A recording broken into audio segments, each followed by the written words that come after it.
Comment devenir millionnaire dans quelques mois? Comment devenir millionnaire lors du prochain bull run qui aura lieu dans quelques mois? Quelle est la meilleure stratégie à adopter lors du bull run pour gagner un maximum d'argent? Je te réponds dans cette vidéo. Alors déjà, il faut savoir que moi particulièrement, je suis à mon 3e bull run que je vais traverser dans quelques mois. Et de là, j'ai pu apprendre pas mal de stratégies, j'ai pu apprendre pas mal de leçons et je vais te partager celle-ci dans cette vidéo pour te permettre de ne pas commettre les mêmes erreurs que moi. Et surtout, je vais te donner ce qui est d'après moi le comportement idéal à adopter en période de bull run.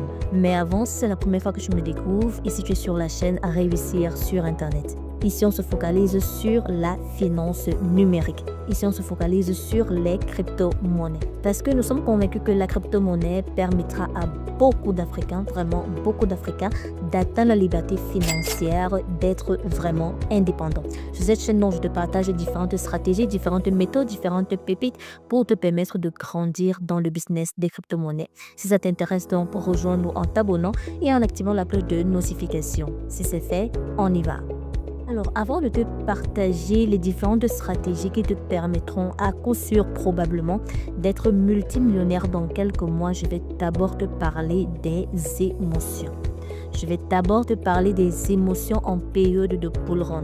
Il faut savoir qu'on échoue généralement, que ce soit même dans toutes les activités de la vie, mais principalement dans le business des cryptos, on échoue à cause des émotions. Qu'est-ce que j'entends par là? Alors, il faut savoir que lorsque le bull run est lancé, il y a une panoplie d'opportunités qui se présentent. Il faut savoir que lorsque le bull run est lancé, c'est tout le monde qui s'intéresse aux crypto-monnaies. Même les plus profanes s'intéressent aux crypto-monnaies.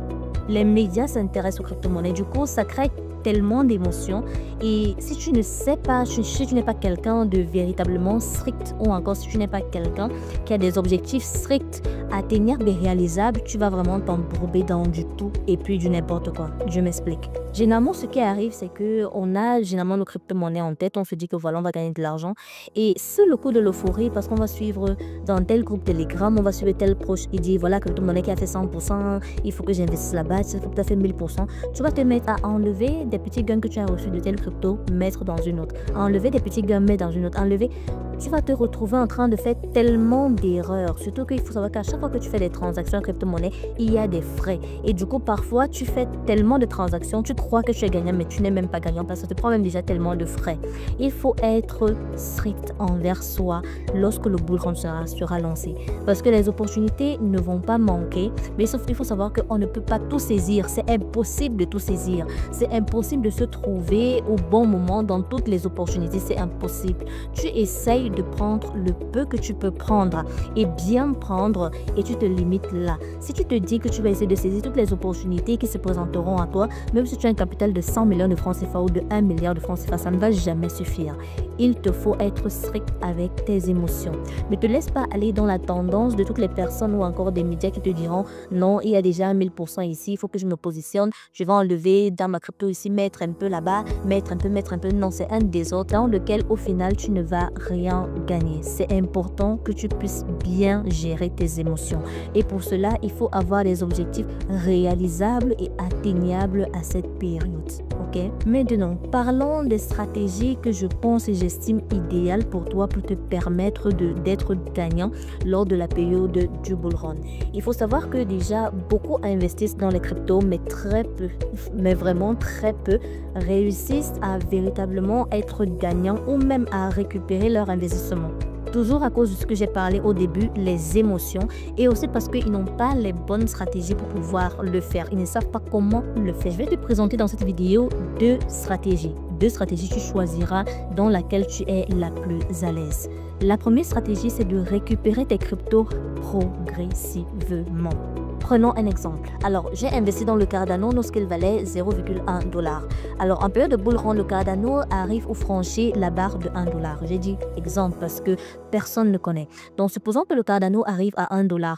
plus que personne ne sait, tu peux utiliser la stratégie de à chaque fois que le Cardano franchit un palier, tu récupères une partie de ton investissement. Par exemple, lorsque le Cardano va valoir par exemple 0,3 $, tu peux dire je récupère par exemple 20% de mon investissement. Lorsqu'il va franchir le palier de 0,6 $, je récupère par exemple 25% de mon investissement, ainsi de suite. Et à chaque fois que ta crypto-monnaie dans laquelle tu as investi va franchir un palier, toi tu vas récupérer un pourcentage de ces gains. Ça permet quoi? Ça permet que si par exemple ta crypto-monnaie est montée, puisqu'on ne sait pas jusqu'où ça peut monter, d'accord, et on ne sait pas quand est-ce que ça va commencer à chuter, plus ça monte, toi tu récupères une partie.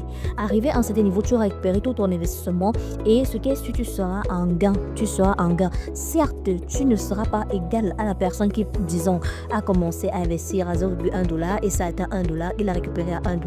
Vous n'aurez pas les mêmes gains, mais toi tu auras sécurisé ton investissement au fur et à mesure que la montée se faisait. Ce qui fait que lorsque la montée va arriver à ce niveau, puisqu'on ne sait pas quand ça va s'arrêter, toi tu auras déjà récupéré peut-être même la totalité de ton investissement et tu seras en gain. C'est l'une des plus grandes et peut-être même la meilleure des stratégies. Maintenant, la deuxième stratégie également que tu as, c'est de te fixer un objectif réalisable et atteignable sur la ou les crypto-monnaies dans lesquelles tu as investi. Toujours prenons l'exemple du Cardano. Comment est-ce qu'on se fixe un objectif réalisable et atteignable? C'est déjà, premièrement, en fonction du dernier ATH de la crypto-monnaie. Ça, c'est la première des choses. Deuxième des choses, c'est en fonction des projets. La qualité du projet, la qualité de la crypto-monnaie, c'est aussi ça. Les fondateurs des cryptos, c'est en fonction également de l'analyse fondamentale de la crypto-monnaie. Tu peux te dire, par exemple, que si au dernier bull run, le Cardano a franchi la barre de 1 $, ce qui est sûr, ce bull run-ci, il ne peut pas franchir la barre de moins de 0,8 $, par exemple. C'est un exemple. En fonction de l'analyse que tu as faite au préalable de la crypto-monnaie, tu peux te fixer un objectif réalisable et atteignable. Pas maximal. Attention, pas maximal. Cette deuxième stratégie, tu ne dois pas te fixer le maximum que la crypto-monnaie peut atteindre. Non, tu dois te fixer un objectif réalisable et atteignable. C'est-à-dire, si par exemple, dans le meilleur des cas, la crypto-monnaie Cardano peut faire arriver par exemple à 2 $. Ça, c'est le meilleur des scénarios par exemple. Tu ne dois pas te fixer que tu dois récupérer tes gains quand ça va arriver à 2 $. Mais tu dois te fixer par exemple que tu dois récupérer tes gains par exemple quand ce sera à 1 $. Donc, un objectif réalisable et atteignable en fonction du dernier ATH et de l'analyse fondamentale que tu as faite de la crypto-monnaie. Tu investis et tu patientes dans le prix que tu t'es fixé, tu récupères tes gains et tu sors. Alors, cette stratégie, elle a des avantages et des inconvénients. Avantage, c'est que tu vas pas beaucoup te casser la tête. Déjà, tu vas simplement mettre un prix d'alerte dans tes différentes applications, comme MarketCap, Trust Wallet, tout ce que tu veux. Tu mets tes différents prix d'alerte, qu'on doit te notifier quand la crypto-monnaie a atteint tel prix. Tu sais que moi, j'attends par exemple ici 1 x 5, par exemple 1 x 10 et je sors du marché. Ça, c'est un avantage. Le deuxième avantage, c'est que tu vas vraiment profiter des gains. L'inconvénient avec la première méthode, comme je disais tout à l'heure, c'est qu'une personne qui est entrée à 0,1 $ et qui, par exemple, a récupéré directement lorsque la crypto-monnaie valait déjà 1 $, n'est pas égal à une personne qui est entrée à 0,1 $ et qui a récupéré progressivement ses gains. Parce qu'à chaque fois qu'on récupère progressivement ses gains, on entame un nouveau prix d'entrée sur le marché.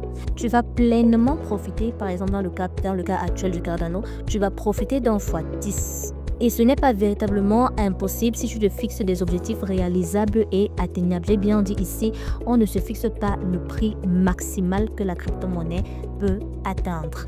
L'inconvénient, c'est que malgré toute une très bonne analyse fondamentale, technique, tout ce qu'on veut, il se peut que le prix qu'on ait espéré que la crypto-monnaie va atteindre, elle ne l'atteindra jamais. Ça, c'est possible. Et si tu es parti sur la base de la deuxième stratégie en te disant que je vais récupérer progressivement, tu vas perdre ton argent, tu seras en perte. C'est aussi ça l'inconvénient de cette stratégie. Il n'y a aucune stratégie parfaite. Peu importe le nombre d'expériences, peu importe l'individu, il n'y a pas de stratégie parfaite. Toute stratégie a ses avantages et ses inconvénients. Il est donc juste issu de choisir en fonction déjà de ses aptitudes, et également en fonction des avantages et inconvénients de chacune des stratégies. Pour moi, voilà ce que je pouvais partager avec toi pour te permettre au maximum de rentabiliser lors du prochain bull run. Alors, nous sommes arrivés au thème de cette vidéo. J'espère qu'elle t'a plu et j'espère que tu vas gagner un maximum d'argent possible dans quelques mois. Si la vidéo t'a plu, n'hésite surtout pas à me lâcher un très gros pouce bleu. N'hésite pas à t'abonner si ce n'est pas encore le cas. Abonne-toi et active la cloche de notification. Je te dis à très bientôt pour une prochaine vidéo.